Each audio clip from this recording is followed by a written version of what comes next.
Hi everyone and welcome back to Simming with Abby. First of all, I just want to say hello to everyone who is a new subscriber and thank you for subscribing. I cannot believe it. We hit 5k this weekend and I was not expecting it. I'm just over the moon and I don't even know what to say to you guys, but thank you anyway. And in honor of that, I thought I would do a double whammy this weekend and do two videos. I split it up into two parts. We're in the New York trio. If you haven't seen the New York Trio series yet, then I've left a link down below to the first video and you can go ahead and watch all the episodes.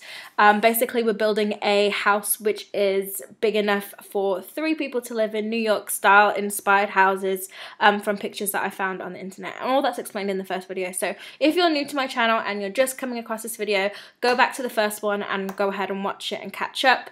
But for now, we are in the third and final house and we are going ahead to do the we've done the living room, I'm sorry. We're doing the dining room slash kitchen, but we're doing the dining room in this episode, and if you click the link in the description after this video, then you can go ahead and watch the kitchen video. So if you saw the screenshot and you saw the kitchen, kind of a sneaky peek of what the kitchen looks like from the screenshot, but it's not going to be built in this episode, so definitely click the link after this video. Okay, so to start off with this dining room, I wanted it to be a communal room that everyone could go ahead and just sit in if they had lots of family over. The family that lives in this house, it is just a single family, basically husband, wife, and 1 daughter. But I do believe that I'm going to make them have tons and tons of children, kind of like the Farringtons series, which I have going on, which you guys would not believe how many kids are in that, that family now. I'm definitely going to do something on my Tumblr soon. I know I barely post on there, but I'm going to do something on my Tumblr soon, which basically gives like a full rundown of the Farrington family, so you guys can just see the whole like family tree and everything. And I know a lot of you guys are confused of like who's who and who's what, so that definitely needs to be done like ASAP. So I'll try and get that done for you guys as soon as possible. For now, we're going to go ahead and do this dining room, and I started off with a glass dining table, which I thought was quite nice, but it didn't fit the way I wanted it to fit, so I had a little play with it. I wanted it to be quite big in case a huge family came to sit and had a grand feast party, which I've never actually had. Guys, I've seen the option, but I tried to have it once and nobody sat down and ate. They all just like stood around, so I don't really know how to do a feast party. I'm gonna have to look that up, but yeah, in case they do decide to have a feast party, they will have a nice dining table. Now, I decided to go with this glass one, which I do eventually go ahead and choose, and I played around and I thought what would look really cool in the living room, having this really awesome design, which is my original one, but I couldn't fit all the chairs in all the way around, and it just left not enough room for them to move around properly. So I ended up just moving stuff around a bit more and seeing what would fit. I wanted to have a plant in the center. I've done it quite a lot in a bunch of other houses and stuff that I've done before. But this plant just wasn't working for me. I thought that having bamboo would be nice. The idea of having bamboo is supposed to bring good luck to some people, or some people believe that it brings good luck. And I thought it would be nice to have that bamboo in the dining room, sorry, bringing good luck to the family. But the bamboo just wasn't working. So I had to play around with the table some more and see what would go. I did eventually go ahead and change the plant to something else that does look quite nice, but you're going to see me messing around quite a lot just to try and see what fits in properly here and there. So you can see I went with this big, huge, bushy table, which I think actually works quite nice. But in the realistic parts of it, if you were sitting at a dining table, nobody wants a tree sitting in your face. But for the purpose of The Sims 3 and my family that's living in this house, I think it's quite appropriate because it looks nice, and that's all we care about. What's visually appealing, not what is actually functional. So we went ahead with that table. Now for the chairs, the fabric I wanted to go on the chairs, I wanted to have a split design, kind of like abstract slightly, like an abstract painting, but with only two colors, so a two-tone abstract painting.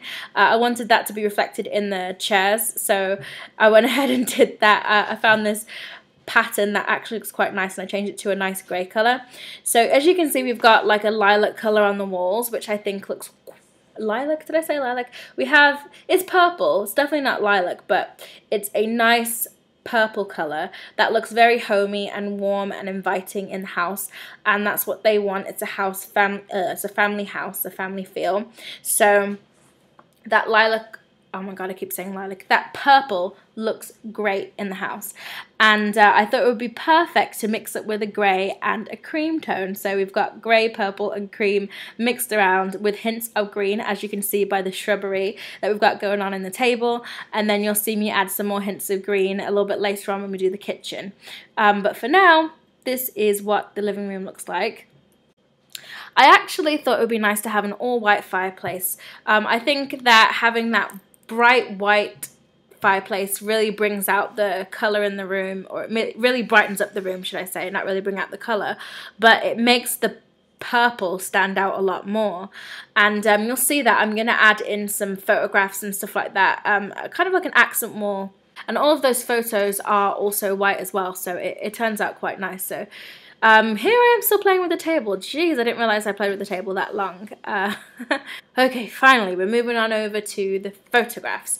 So this little section here by the stairs, I think, is the perfect section to have a photograph collage wall. So I added in lots of different photographs. I kind of mixed and matched, and I played around with the alignments to see what would work and what wouldn't work. Some things won't go up and down, so I had to place it where I could. I think adding in a few of the electric photo frames, oh, why am I talking like that?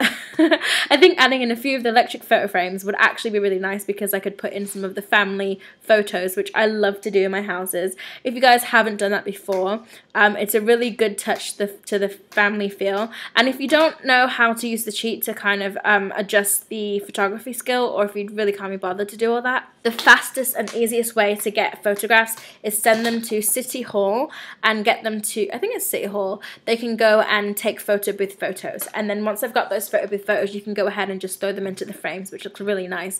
So that's the quickest and easiest way if you want to have your own personal photos in the house, and you cannot be bothered to do the whole up the photography skills so they can take selfies and all that other stuff. But I love to do that because I think that just sort of makes it so much more personal. Like when they have their boyfriend and girlfriends, they'll take their like selfie photos together, or take romantic photos, and they'll put their little photo like right on their mantelpiece or on their dressing table, which I think looks really nice. So it gives it that little homey touch that not all the sim houses have. This family is not a big, huge fan of lots of knickknacks, and I'm a big, huge fan of knickknacks. And I know I'm saying it like this family told me their bio and their story, but no, I made it up. In my head, this family doesn't like lots of knickknacks. They like to have a very clean atmosphere, clean open space, simply because they're gonna have so many kids. They need to have it kind of open so that the kids don't kind of fall and knock themselves on the little things around the house. So we're keeping a lot of the little knickknacks and tiny little stuff to a minimum, as not per usual. I thought this haiku of Lotus, I don't know which set that's from, if it's from a set or if I got it from the Sims 3 resource Sims. Oh god, I don't even know what I'm saying. I don't know where I got it from, but it looks cool and I think it will look really nice in the living room. And then also this random I don't know what it is, but I thought it looked really cool too.